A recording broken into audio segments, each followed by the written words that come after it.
Bonjour au STI, on reprend sur le chapitre intégration. Donc on avait fait l'activité d'introduction où on avait vu finalement que la notion d'aire sous la courbe, on va dire que c'est l'intégrale d'une fonction, avait un sens physique, en tout cas pouvait être utile dans un autre domaine que les mathématiques. Et donc là, on va donner la vraie définition de ce que c'est l'intégrale d'une fonction. Alors pour ça, il va falloir préciser que la fonction, elle doit être continue. Et donc, on va préciser ce qu'est la notion intuitive de la continuité. Qu'est-ce que c'est qu'une fonction dite continue? Alors, c'est tout simple, hein, une fonction f, elle est dite sur un intervalle i, est dite continue sur i, définie sur une fonction f, pardon, définie sur un intervalle i, elle est dite continue sur i. Si on peut tracer sa courbe représentative dans un repère d'un trait continu sans lever le crayon. Alors ça, c'est la définition intuitive. Il existe une vraie définition mathématique beaucoup plus subtil, en tout cas beaucoup plus, dur à comprendre, même si ça traduit exactement ceci. On trace un truc continu si on ne lève pas le crayon et on trace un truc discontinu si on lève le crayon. Et donc un exemple juste pour vous convaincre que c'est très intuitif, donc la première fonction là, f, alors elle sera, je vous laisse chercher, faites pause et je vous laisse compléter pour f et pour g. Vous avez fait pause, on reprend. Donc, la fonction f, donc elle est continue, parce qu'ici, on voit que à partir d'ici, je trace, je lève jamais le crayon, hein, je lève jamais le crayon. Alors qu'ici, regardez la fonction g, ici je trace de ce point-là jusque celui-ci, et là, alors attention, ça c'est l'axe des ordonnées, hein, de toute façon ça pourrait pas être un morceau de la fonction parce qu'il est vertical. Donc là, il reprend à l'abscisse 1 alors qu'il s'arrêtait à l'ordonnée 1 alors qu'il s'arrêtait à l'ordonnée 2. Donc nécessairement, là, je dois lever le crayon pour tracer l'autre morceau de droite. Donc cette fonction f, g, pardon, n'est pas continue sur l'intervalle 3, 4, moins 3, 4. Voilà, ça c'est la définition d'une fonction continue. Alors maintenant, on va venir à notre définition de l'intégrale d'une fonction continue sur un intervalle. Alors deuxième point à définir avant, c'est la notion d'unité d'aire. Alors qu'est-ce que c'est que l'unité d'aire? Donc si je prends un repère ici orthogonal OIJ, ici, OIJ, et donc on appelle unité d'aire, vous pouvez compléter unité d'aire et on notera U.A pour unité d'aire, donc l'aire du triangle du rectangle OIJK. D'accord? Ici OIJK où K c'est le point d'abscisse 1 est d'ordonnée 1. C'est le point qui a la même abscisse que I et la même ordonnée que J. Et l'aire ici, c'est l'unité d'aire. On peut le faire dans des repères non orthogonaux, mais on s'en fiche un petit peu. Nous, on fera toujours dans des repères au pire orthogonaux, au mieux orthonormaux. Donc avec la même longueur pour OI et OJ, pour orthonormal. Alors, un exemple.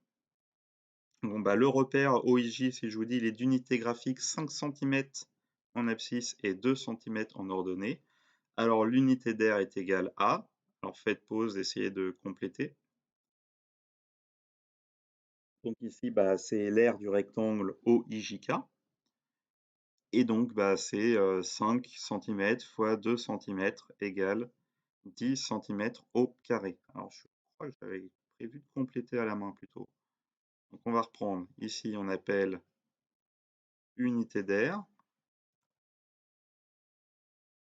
Là, elle est pas continue. Celle-ci, elle était continue.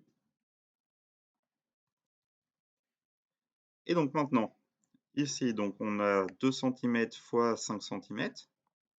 5 cm fois 2 cm. Et ça nous fait 10 cm au carré. D'accord, là, l'unité d'aire, c'est des centimètres au carré. Et elle vaut, l'unité d'aire, 10 cm². Donc une UA égale 10 cm au carré. Ensuite, dans l'activité du début du chapitre, donc revenons à notre train ici. D'accord, alors on regarde le train. On ne regarde pas le parachutiste, on y reviendra aussi sur le parachutiste. Mais si on reprend le train, du coup. Donc quand on regarde, l'unité des abscisses, c'était 1 heure, et l'unité des ordonnées, 1 km/h. Regardez. Donc là, le temps, il est en heures. Alors l'unité, c'est pas le carreau, c'est pas la première graduation, c'est le 1 comme unité. D'accord? Et pareil, l'unité ici la vitesse, du coup, c'est 1 km/h qui correspond, si on regarde, à une demi-graduation, mais c'est le 1, c'est pour l'unité. Donc ici, donc je reprends, si on veut calculer l'unité d'air, et bien à ce moment-là, elle va valoir 1 pour l'abscisse, donc c'est 1 heure, fois 1 pour l'ordonnée 1 km/h, parce que c'est longueur fois largeur, hein, c'est le produit finalement des unités pour l'abscisse et pour l'ordonnée. Et alors ça fait exactement 1 km. D'accord? Ici, une unité d'air, c'est égal à 1 km. Alors c'est là où ça peut être surprenant, et c'est que l'unité d'air ici n'est pas une aire, mais une longueur. Mais alors parce qu'on est dans un contexte où ici, c'était pas de la longueur en abscisse, de la longueur en ordonnée, non, c'était du temps et des mètres par seconde, enfin du temps et des vitesses. Donc nécessairement, c'est V fois T, bah, ça donne une distance, hein. C'est l'interprétation physique qu'on faisait au début avec l'activité. Et donc ici, on a une unité d'air de 1 km, et donc si on regardait nos carreaux, un carreau, ça faisait 16 km. Allez, on a tout ce qu'il faut maintenant, la notion de fonction continue qui est nécessaire pour définir une intégrale, et ensuite la notion d'unité d'air. On a tout ça pour définir ce qu'est l'intégrale d'une fonction continue sur un intervalle. Et donc pour ça, on va prendre le graphique suivant, le petit schéma qui est là. On va s'intéresser du coup à l'aire qu'il y a grisé ici, sous la courbe F, entre ce qu'on va appeler les bornes A et B. D'accord? Donc, on prend A et B, deux nombres réels tels que A est plus petit que B. On possède une fonction f que l'on suppose continue sur AB. Ce qui veut dire que je peux tracer ce morceau de courbe sans lever le crayon de A jusqu'à B. Alors, on appelle intégrale de f de la fonction f entre A et B.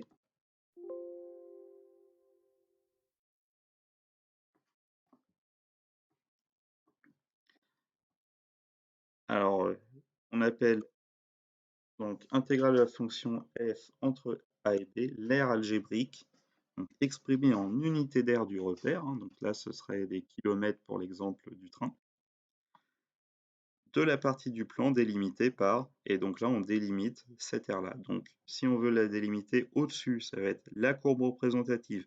Au-dessus, on va voir en dessous si la fonction est négative. Donc la courbe représentative de la fonction f, l'axe des abscisses, deuxièmement, ici, et les droites d'équation x égale a et x égale b. Alors x égale a, je vous rappelle, c'est une droite verticale, et les droites d'équation x égale b aussi, c'est l'ensemble des abscisses qui constante égale à b. Donc on s'en fiche de leur donner, donc ça trace une droite où tous les points ont une abscisse égale à b. Donc ça c'est x égale b, x égale a, la courbe et l'axe des abscisses. Et ça nous définit un domaine avec une certaine R, et cette R-là, c'est l'intégrale de la fonction f entre a et b. Et comment on la note? On va la noter comme ceci. Intégrale entre a et b, avec ce symbole-là. Alors le symbole, c'est comme un S allongé, entre a et b, du coup, de la fonction f de x. Et alors le dx, on peut retenir que c'est juste que c'est la variable dont dépend ma fonction f. Ici, elle dépend de x, donc je marque dx. On peut interpréter plus subtilement ce f de x et x, même si ce n'est pas forcément au programme de STI 2D. Alors maintenant, a et b sont appelées les bornes, on l'avait dit, sont appelées les bornes de l'intégrale. Et donc là, on a notre définition de l'intégrale d'une fonction continue sur un intervalle. Maintenant, quelques remarques. L'aire algébrique, donc pourquoi il y a marqué R algébrique dans la définition ici et pas juste R? C'est parce que l'aire algébrique signifie qu'on va compter cette aire de manière positive si je suis au-dessus de l'axe des abscisses et de manière négative si je suis en dessous. D'accord? En fait, on compte en positif ce qu'il y a au-dessus de l'axe des abscisses, en négatif ce qu'il y a en dessous. Et si je mets une fonction qui change de signe, et bien à ce moment-là, ce sera une soustraction entre les deux aires. Maintenant, la variable x est dite muette. Alors, on pourrait très bien écrire f de t dt. Ça, vous serez amené à rencontrer ça, notamment possiblement en physique, pas cette année, mais plus tard. Alors maintenant, et la notation dx sert à indiquer par rapport à laquelle variable l'intégrale est calculée. Donc là, c'est par rapport à la variable x, ma fonction est définie en fonction de x. Maintenant, on va faire quelques exemples. Donc dans le début de l'activité, juste pour s'habituer à la notation. Donc dans le début de l'activité, pour la courbe de vitesse du train, alors on a, qu'est-ce que j'aimerais bien marquer? J'aimerais bien marquer, interpréter ici ma fonction en termes d'air. D'accord? Là, c'était la fonction v. Donc j'aimerais bien dire cette aire-là, à quoi correspond-elle? Donc si je regarde, c'est l'air sous la courbe entre 0 et 28 de la courbe de la fonction v. Et donc c'est à vous de compléter. Je vous laisse, je mets sur pause et c'est à vous de compléter. Enfin, vous faites pause et vous complétez. Bon, j'espère que vous avez bien fait pause. Alors, comment on complète? Alors, c'est l'intégrale de la fonction v entre 0 et 28, donc on va le noter. Alors, vous allez voir, moi, c'est parce que je suis sous Word, donc je vais faire des choses bizarres. Entre 0 et 28, alors je me suis trompé. Donc, c'est l'intégrale entre 0 et 28 de ma fonction v qui dépendait de la variable t, et je marque dt. Voilà. Donc, on a l'intégrale entre 0 et 28 de la fonction v de t dt qui correspond à la distance parcourue par le train. Et maintenant, pour le parachute, alors pour le parachute, donc on avait une valeur approchée de 2750, alors je sais pas exactement ça qu'on a calculé. Donc on avait une certaine valeur approchée, j'avais mis 2725. Moi, vous voyez, l'année dernière, j'avais mis autre chose. Donc on avait trouvé 2725. Donc là, l'intégrale entre 0 et 60, hein, qui correspond à la distance parcourue entre temps égale 0 et temps égale 60 secondes, bah, c'était 2725. Ici, on peut mettre des mètres, ici. Et là, du coup, on peut mettre, c'était égal à 1300. C'était 1332. Voilà, mètres. Donc voilà, deux petits exercices maintenant, et après ce sera terminé pour le cours d'aujourd'hui. Donc, maintenant, vous considérez ici que un carreau est égal à une unité d'air. Et donc la question, c'est l'air grisé 6 comptes fait environ 17 unités d'air. Et donc, comment je vais compléter ici? Donc, je vous laisse compléter, faites pause. Voilà, et donc ici, l'intégrale entre a et b de f de x dx, vu qu'on dit que c'est 17 unités d'air, ça va être 17. UA, si on souhaite écrire quelque chose, on peut marquer 17, vu que là, il n'y a pas d'unité physique derrière. Enfin, question 3. Avec un carreau est égal à une UA. Alors l'air grisé ici, elle fait combien d'unités d'air? Là, je vous laisse chercher. Alors l'air grisé, faites pause, comptez. Donc si vous avez compté, vous comptez, là vous avez 1, 2, 3, 4 carreaux, en longueur 1, 2, 3, 4, 5, 6 carreaux. Donc ça fait 6 fois 4 égale 24. L'air grisé, ça fait 24 unités d'air. Donc là, attention, c'est l'air grisé. Maintenant, si je veux parler de l'intégrale, l'intégrale, c'est l'air défini sous algébrique. L'air algébrique sous la courbe. Et donc ici, il se trouve que l'air, elle est en dessous de l'axe de l'abscisse, parce que l'axe de l'abscisse, on le voit, c'est la flèche qui est là.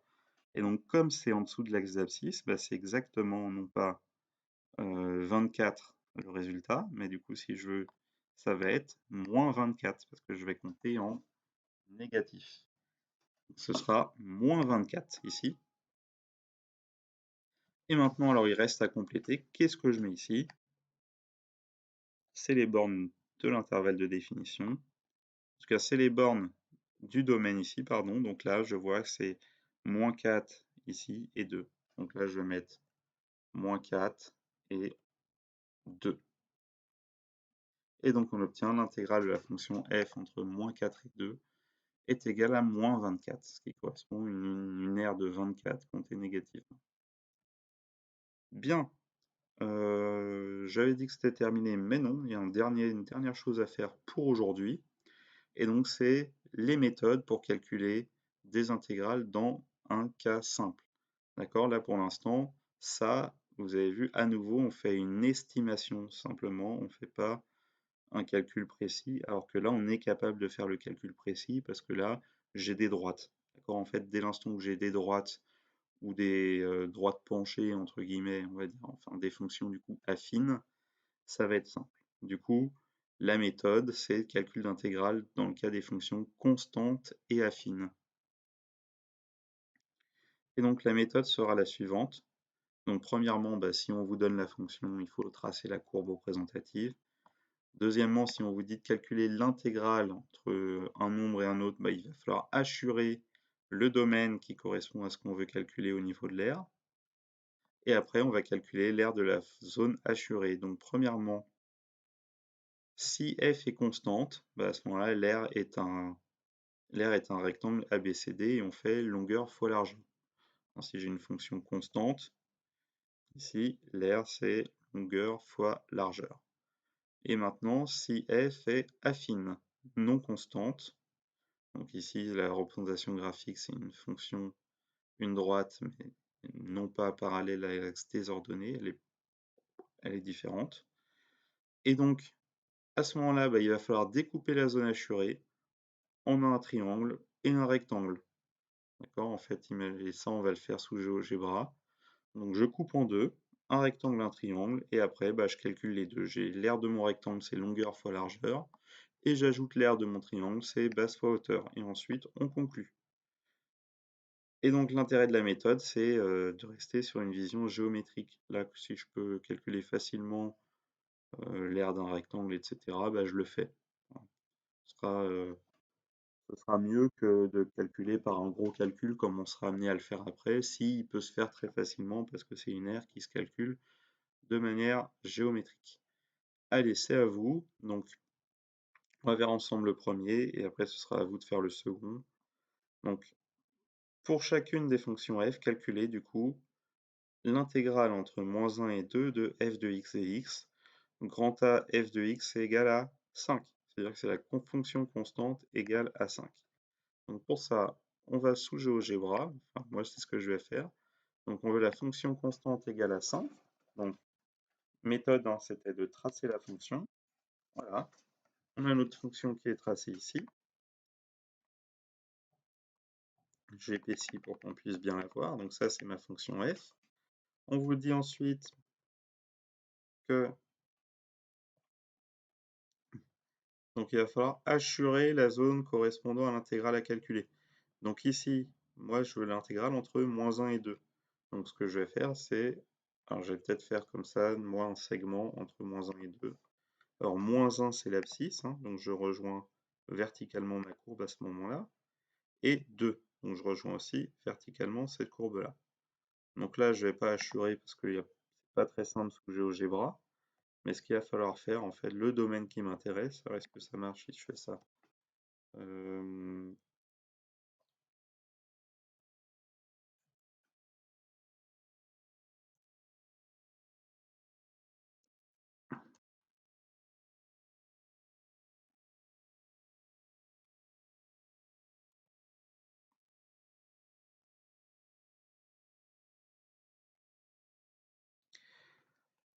Il est presque.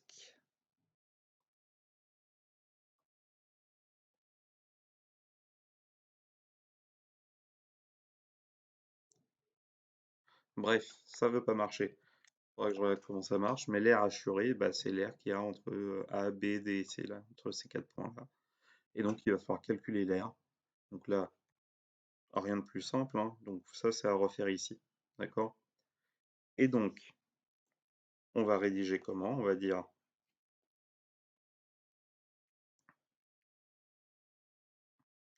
l'intégrale de f entre moins 1 et 2 correspond à l'aire du rectangle ABDC. Alors attention, celui-là, il s'appelle ABDC dans mon exemple ici. Donc voilà, on fait notre rectangle, on assure, et ça correspond à l'aire. On a AC égale 3. Donc ça, c'est ici cette longueur. Ensuite, AB, la largeur, ça va nous faire plutôt la hauteur ici. AB, ça vaut 5. Donc l'intégrale entre moins 1 et 2 de f de x dx, on peut l'appeler 5, c'est égal à 3 fois 5 égale 15. Donc ici, on vient de calculer notre intégrale, elle vaut 15 pour la fonction f. Maintenant, la fonction g. Alors là, ça va être plus dur. La fonction f dans l'exemple b, pardon. Donc plus compliqué, il va à nouveau falloir tracer cette fonction-là, donc moins x plus 5. Alors je vous rappelle juste que là, ici, c'est une fonction de la forme f de x égale ax plus b. Alors comment on trace ça? Le b, c'est ce qu'on appelle l'ordonnée à l'origine. Autrement dit, c'est, regardez, si je prends x égale 0, ça me fait a fois 0 plus b, donc ça me donne b. Donc je sais que j'ai f de 0 égale b, ce qui veut dire que le point d'abscisse 0 et d'ordonnée b, il est sur la courbe. Donc finalement, quand je vais tracer ici ma fonction, eh bien, je sais qu'elle passe par le point d'abscisse 0 et d'ordonnée la valeur de b. B, il vaut 5 dans ce cas-là. Donc je sais que ma fonction passe ici. D'accord? Alors à partir de là, il y a deux choses qu'on peut faire. C'est soit calculer un deuxième point à placer sur la courbe.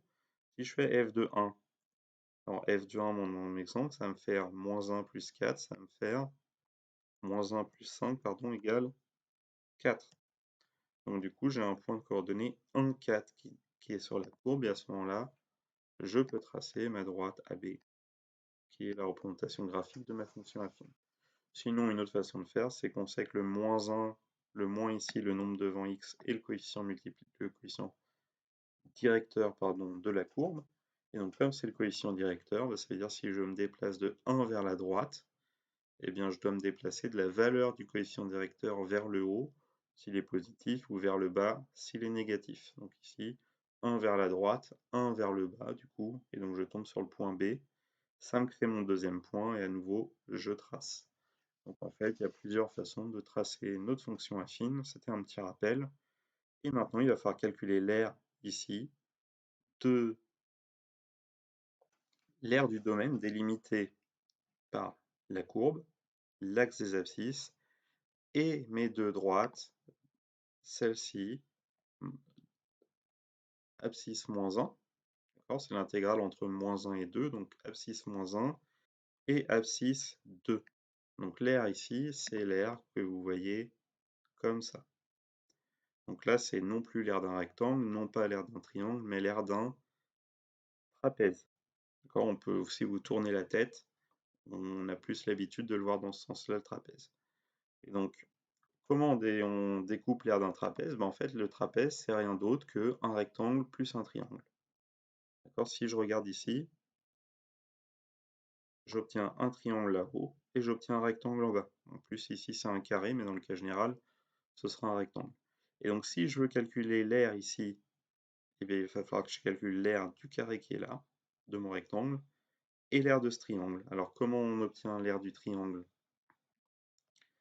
Je vous rappelle, c'est base fois hauteur divisé par 2. Alors, la base, elle est là.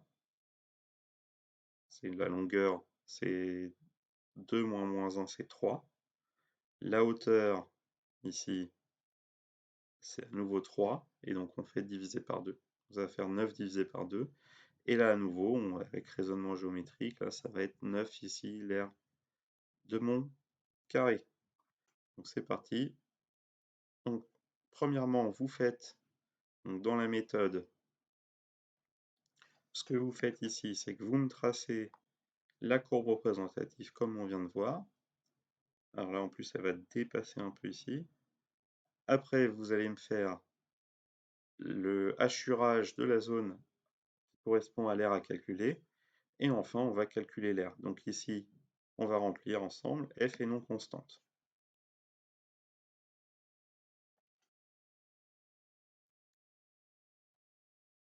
F est non constante.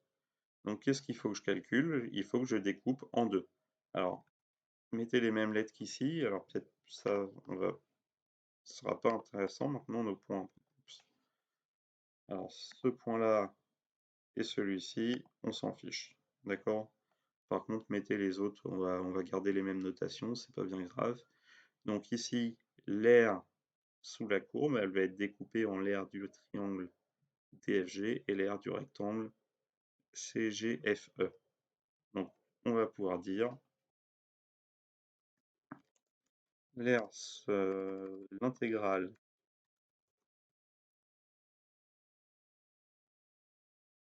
de f de moins 1 à 2 correspond à l'aire du triangle DFG et du rectangle GCFE, GCEF même. Maintenant, donc l'aire du triangle, c'est base fois hauteur, le tout divisé par 2. Bon, bah, c'est à vous de le trouver. Allez, je vous laisse regarder par rapport au schéma. Donc, vous avez vu la base ici, on peut dire que c'est 3 fois la hauteur, ce sera aussi 3 dans ce cas-là, le tout divisé par 2, ça fait 4,5. De même façon, l'aire du rectangle, donc là c'est longueur fois largeur, hein. Longueur fois largeur, et donc ici c'est 3 fois 3, et ça fait 9. L'aire totale est donc,